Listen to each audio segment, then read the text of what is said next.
ચમકાવે, ઝરણાની જેમ પ્યાસ બુઝાવે, પંખીની જેમ ઊંચા શિખરો પાર કરે. સ્ત્રી જો ધારે તો બધું જ કરી શકે. હવે આપણી સમક્ષ સ્ત્રી વિષયક એક સુંદર કાવ્યની રજૂઆત ક્રિશાબહેન કરશે, જેના કવિ છે અખ્તર. જે પાત્રમાં ઢાળો ઢળી જશે, જળ છે સ્ત્રી. દરેકના જીવનમાં ભળી જશે, પળ છે સ્ત્રી. વ્યવસ્થા અને બીજી પિતૃસત્તાક વ્યવસ્થા. પૂર્વ વૈદિક કાળમાં કુટુંબો ખાસ કરીને માતૃસત્તાક હતા. ધનની દેવી લક્ષ્મી, જ્ઞાનની દેવી સરસ્વતી અને શક્તિની દેવી દુર્ગા, આ ત્રણેય શક્તિથી પરિપૂર્ણ એવી ભારતીય નારી છબી છે. એ સમયે કુટુંબો સ્ત્રીઓની પુરુષોની સરખામણીએ ઉપેક્ષા ઓછી અને તેનાથી વધુ શક્તિશાળી માનવામાં આવતી હતી. જૈન કાળ દરમિયાન સ્ત્રીઓની સ્થિતિમાં થોડા ઉલ્લેખનીય પરિવર્તનો આવ્યા. મેં તમને ભારતની પ્રસિદ્ધ મહિલાઓ વિશે જણાવીશ.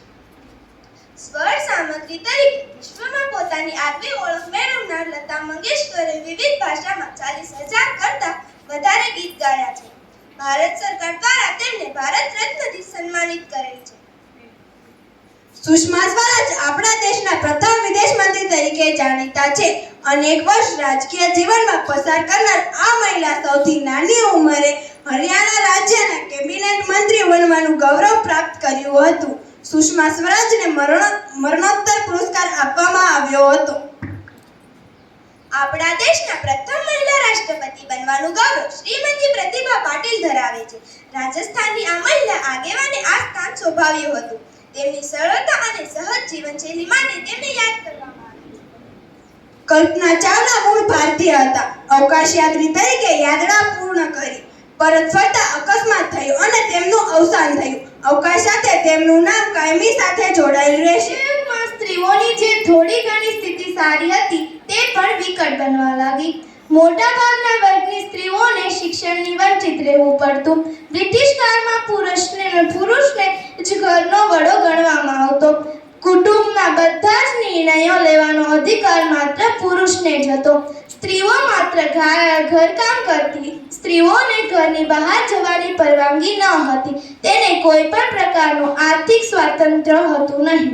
પરંતુ વર્ષોની ગુલામી બાદ જ્યારે ભારતીય પ્રજાને આઝાદીનો તેમજ નવા જીવનનો અહેસાસ થયો ત્યારે તેમાં ભારતીય નારી શા માટે પાછળ રહી જાય? આઝાદી બાદ સ્ત્રીઓ દેશની પ્રગતિ અને વિકાસ માટે એક મહત્વનો ભાગ બની. ભારતીય સમાજમાં સ્ત્રીઓ પ્રત્યેના દૃષ્ટિકોણમાં પરિવર્તન આવ્યું. બૌદ્ધિક પરિવારોમાં પુત્ર જન્મનું પ્રાધાન્ય ઓછું થવા લાગ્યું. આજે સ્ત્રીએ અનેક સામાજિક, આર્થિક, રાજકીય, ધાર્મિક તેમજ સાંસ્કૃતિક ક્ષેત્રે પદાર્પણ કરી વિકાસની મુખ્ય ધારાનું એક અભિન્ન અંગ બની ગઈ છે. હિન્દીના કાવ્યમાં કહે છે કે दिए की तरह खुद जलती है दुनिया को उजाला देती है. दिए की तरह खुद जलती है दुनिया को उजाला देती है. सुख में ना कभी अभिमान करे, दुख में ना माने हार कभी. सुख में ना कभी अभिमान करे, दुख में ना माने हार कभी.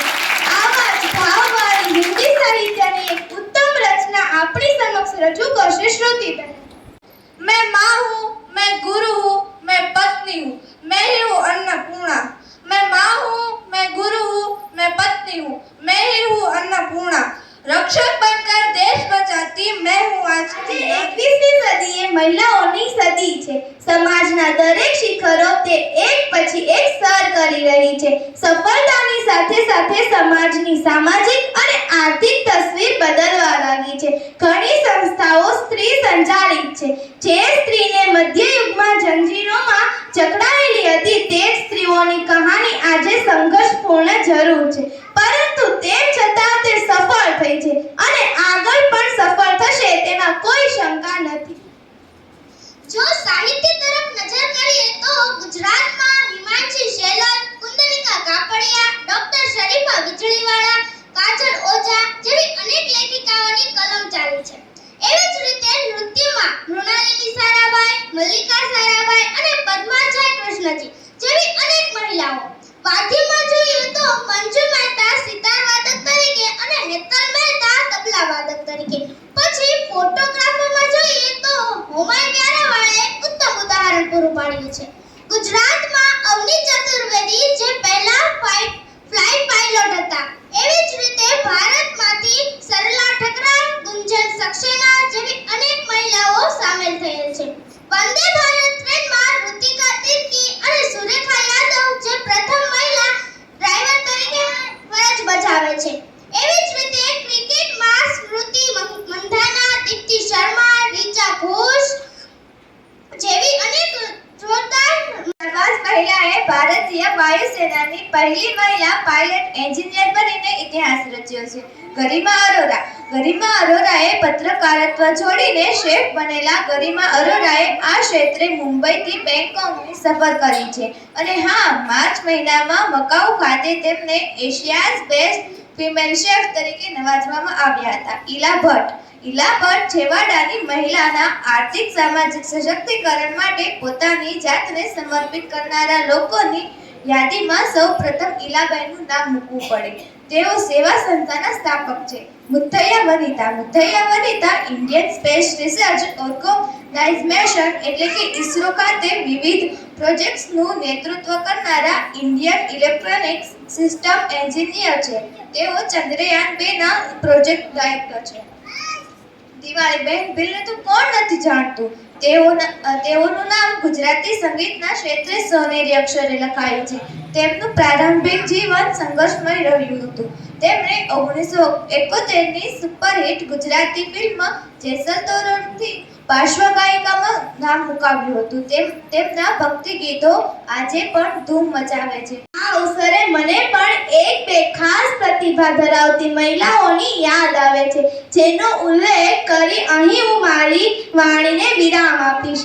શકુંતલા દેવી, જે કાગળ કે પેનની વગર 10 થી વધારે આંકડાની રકમના અટપટા કોયડા, કેલ્ક્યુલેટર કે કોમ્પ્યુટર કરતાં પણ વધારે ઝડપથી ઉકેલી દેનાર શકુંતલા દેવીએ ગિનીઝ બુક ઓફ વર્લ્ડ રેકોર્ડ્સમાં પોતાનું નામ નોંધાવી ભારતીય સ્ત્રી સમાજનું ગૌરવ વધાર્યું છે. તેના પર એક મૂવી પણ બન્યું છે. તો આજની પેઢી અને આજના સમાજને સારો અને સાચો માર્ગ બતાવવા આશાના દીપકની જરૂર છે. એ માટે સ્ત્રીઓ જ બ્રહ્માકુમારની સ્વરૂપે આધ્યાત્મિકતાની મશાલ હાથમાં લઈને વિશ્વમાં સુખ, શાંતિ અને સંપન્નતાની લહેર ફેલાવી રહી છે.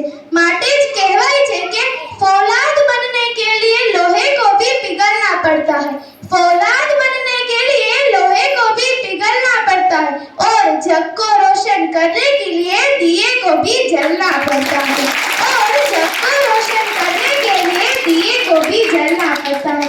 जय हिंद, जय भारत, जय नारी शक्ति. દિવસ જે છે એ અમારા કર્મની શિક્ષકો કન્યા શાળાના અને એટલી જ મહેનત બધી બાળાઓ બહેનો એ ખૂબ જ ઉત્સાહથી અમારી સ્કૂલની યુટ્યુબ ચેનલ પણ છે. તમે જોજો, દરેક વખતે તમે હાજરી ન આપી શકો, પણ તમારો દીકરી, દીકરા, પાડોશી તરડ કન્યા લખીને યુટ્યુબમાં સર્ચ કરજો. ઢગલાબંધ કાર્યક્રમોના વિડીયો મળશે. બીજાની અપેક્ષા રાખવા બેસી જાય ને કે કોઈક મારા વખાણ કરે એટલે જ દુખી થાય છે. એટલે તમે તમારી જાતને શાબાશી અને જાતને ઠપકો જ્યારથી દરેક દીકરી, દરેક સ્ત્રી જાતે આપવા માંડશે ને, એને જાગૃતિ માટેના દિવસો નહીં કરવા પડે. અને સૌથી એનો આ આત્મવિશ્વાસ આવે ક્યાંથી? સ્ત્રી કંઈક બોલી શકે, એ આત્મવિશ્વાસ ક્યાંથી આવશે? પહેલું તો એની પાસે શિક્ષણ હોય અને બીજા નંબરે કંઈક પગભર હોય. એમને કોટી કોટી વંદન કરું છું. એમના ચરણોમાં શીશ નમાવીને એના એટલા આશીર્વાદ લેવા માંગુ છું કે હું તે શિક્ષક છું અને એનો મને ગર્વ છે. ખૂબ ખૂબ ધન્યવાદ તમામ સભ્યોનો અને તમામ બાળાઓનો, તમામ શિક્ષકગણનો. Thank you so much. સતત 2 વર્ષથી અમે વિજ્ઞાન મેળો હોય શાળામાં, એમાં આપણી પેલો ક્લસ્ટર હોય ને, એમાં 10 ગામ હોય આજુબાજુના, રાજાવદર, કાકીડી, બેલમપર, એમાં પહેલો નંબર આવે. પછી આખા મહુવા તાલુકાનો હોય, એમાં 160 ગામ આવે, એમાં અમારો પહેલો નંબર આવે.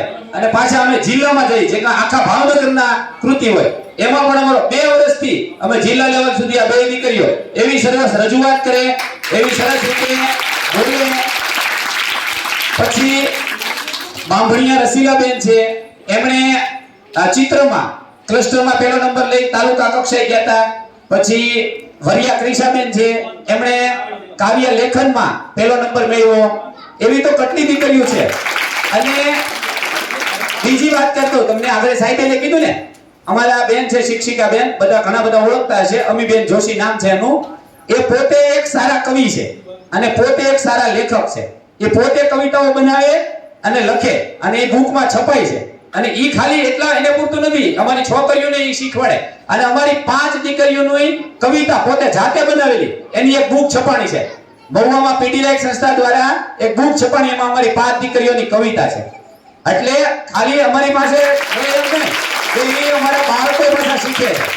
એટલે આવી તો કેટલી બધી સિદ્ધિઓ અને કેટલું બધું શિક્ષણ ને કેટલી બધી પ્રવૃત્તિઓ અમારી શાળામાં થતી હોય છે કે ભાઈ આપણે જાગૃત થાઓ. આજે તમારી પાસે જ્ઞાન મેળવવું બહુ સહેલું છે. જીવનમાં એ માહિતીનો ઉપયોગ કરો. શિક્ષણ છે ને એ ખાલી નોકરી માટે નથી. શિક્ષણ છે એ ફક્ત નોકરી માટે નહીં. શિક્ષણથી તમે જીવનના એવા તબક્કે ઊભા હો ને, સાચો નિર્ણય લઈ શકવા જોઈએ. તમે એવા તબક્કે ઊભા, આ જીવનમાં તો ઘણી બધી મુશ્કેલીઓ આવશે જે આગળ જતા, આ નાના છે આ બધા, તો એવા સમયે આપણને શિક્ષણ મદદરૂપ થવું જોઈએ કે આપણે સાચો નિર્ણય કરી શકવા જોઈએ, સાચી દિશામાં જઈ શકવા જોઈએ. અસ્તુ, તમે સૌ અહીંયા આવ્યા, સૌનો ખૂબ ખૂબ આભાર. આપણે સૌ આઈસ્ક્રીમ ખાય અને પછી જવાનું. દરેક દીકરીને ઉચ્ચ શિક્ષણ પ્રાપ્ત થાય તે સુનિશ્ચિત કરીશું. મહિલાઓ માટે અપાતા સરકારી યોજનાઓનું જાગૃતિ લાવીશું.